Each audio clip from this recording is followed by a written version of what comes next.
මට කියන්න මල්ලි අර හන්දිය කඩේ මුදලාලි මට බිස්නස් තේරෙන්නේ නැහැ. මම කිව්වා මුදලාලි ඔය බිස්නස් ලයින් එක හරියන්නේ. පොඩි මාකටිං පාරක් දාලා ලයින් එකක් ගහමු කියලා. මුදලාලි පොර වුණාමයි. අනේ ඵලයන් බයියා. ඕකනේ බං උඹ අර ගිය එදා මේ සැලොන් එකට ගිහිල්ලත් කිව්වේ. සැලොන් එකේ කාට අවසානට මොකෝ උනේ? ඔබ කොණ්ඩේ කපාගෙන ආවෙත් නැහිටනේ බං එළියට. අනේ නිකයි දාම්බා.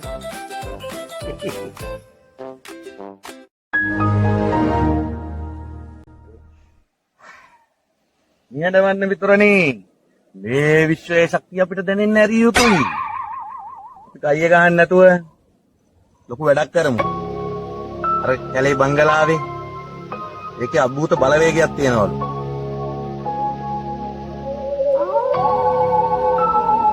අපි ඒක ලයිව් ස්ට්‍රීම් කරලා ගත්තොත් සුපිරි ගේමක් ගැහුවා කි. views මිලියන ගාණක් ගත්තකේ මචං. ඒකට අපි try කරමු. අන්න ටෝක් එක. මං ඕන තරම් කරලා තියෙනවා. මචං කොල්මන් කියන්නේ මට කජු කනවද? යම මට ඕව වැඩ නෙවෙයි බා. යමන්කෝ මාත් එක්ක.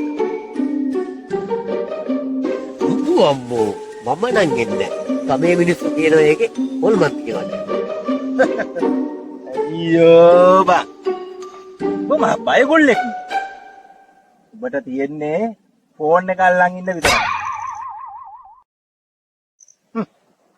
මම ඔය කොල්මන් එනකොට දෙල්ලෙන් අල්ලලා ටෑංගල ගහනවා කනට එක. මේක වීඩියෝ කරපන්.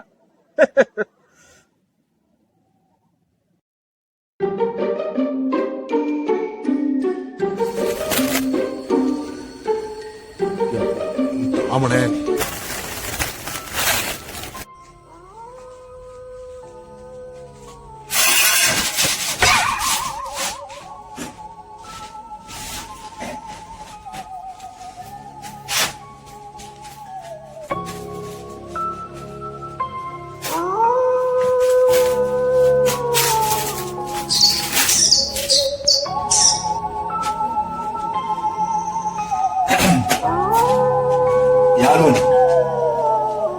අපි දැන් ඉන්නේ ලංකාවේ තියෙන භයානකම හොල්මන් ගෙවල් වලින් ගෙදරකට.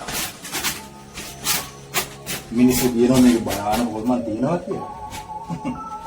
හැබැයි මම බය නැහැ. මොකද මම මේ වගේ දේවල් ඕන තරම් දැකලා තියෙනවා. අද දවස් හොල්මන ආවොත් කනට ගහලා ඔබලට පෙන්නනවා. අනිවාර්යෙන්ම වෙදින් සිටි. ඉතලක් දැනෙනවා මචං. ගිල් මොයි කෙනෙක්නෝ. නෝ ඔන්නෝ.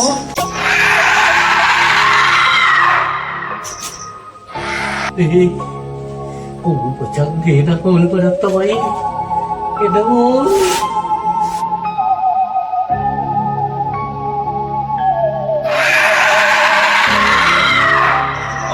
අඩේ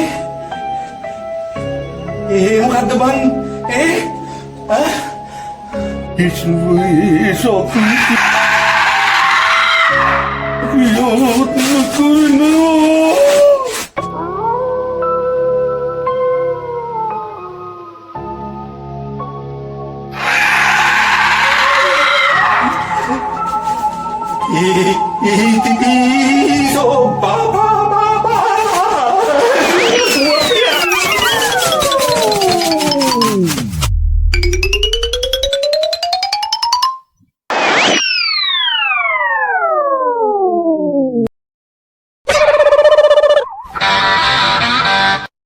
Huh?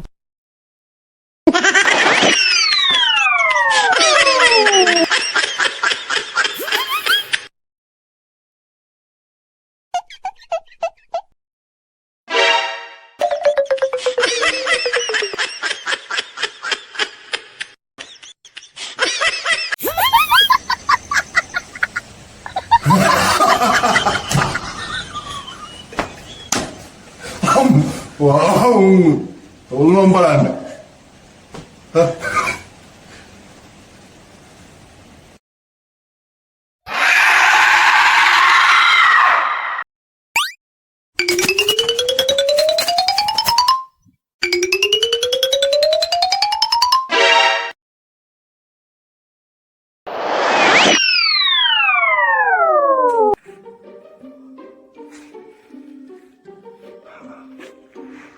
ඔකට තමයි කියන්නේ අනුන්ට කපපු වලේ තමන්ම වැටෙනවා කියලා. මදයි ඔයින් ගියා.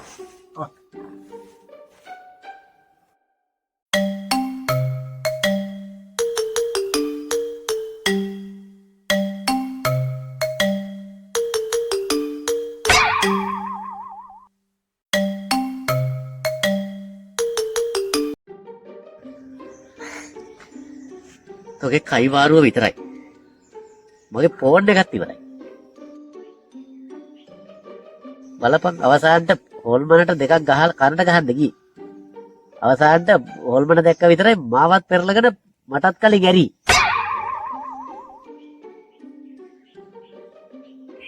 සැබෑ වීරයන් පසුබැසීමත් එක්කර කලාවකි. කට වහපන් කවියා. කොහෙන්ද තෝගේ ලොකුටෝ? මම මේ බයට නෙවෙයි තිබ්බේ. මං උපක්‍රමශීලීව ගියේ හොල්මන ඉස්සරහට ආවට පස්සේ වට කරලා අල්ලගන්න.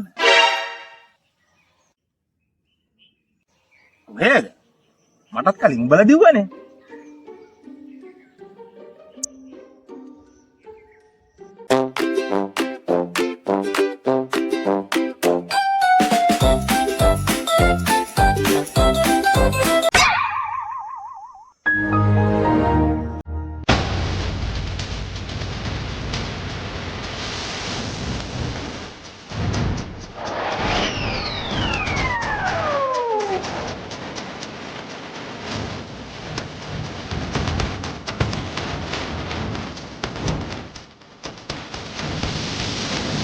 ඒ බා ඇත්ත කිව්වේ බා ඇත්ත